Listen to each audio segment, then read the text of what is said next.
policy. This is not our policy. I believe that it's not even state policy, the whole turnaround model. This is policy that has been promulgated by the Obama administration, I believe, and that in order to qualify for these funds, we will have to meet the stipulations that the Obama administration has laid out, including the replacement of the 50% achievement. Right. Is that correct?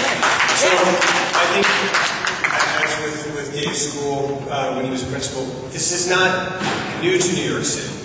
So it is a policy that we have tried. It is part of the fabric of our new school strategy. So it isn't new to New York City. The specific instance and sort of process that's being proposed here isn't new. It is part of the federal school improvement grant policy. It is one of the 4 models proposed in the federal model. It does call for 50% to qualify for the school improvement grant funds. Give it money back. 50% turn in staff. But as we've been careful to describe in hearings and in conversations about this, the federal guidance offers some flexibility. Now that is ultimately for the state to arbitrate.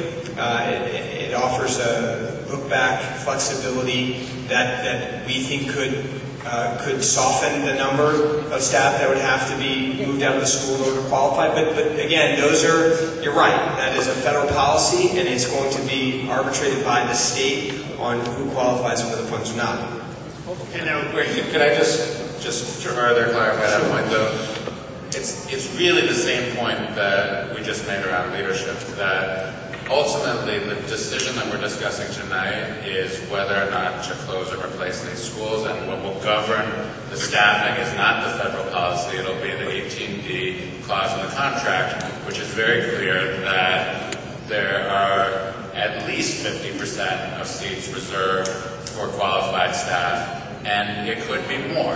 And so we will be making decisions based on the quality of the applicants and who is qualified based on those criteria. And so be it, if it does not meet the federal turnaround requirements.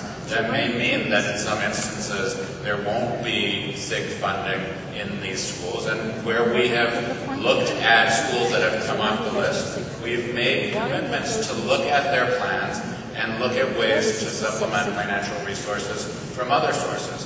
So the goal here is not about meeting some external requirement. The goal is what's in the best interest of the school. We've been doing 18D in our new school processes for years, and we've always seen wide variation. Where there's strong talent in a school, often there are many, many people who become part of that new school staff, and other times there are fewer.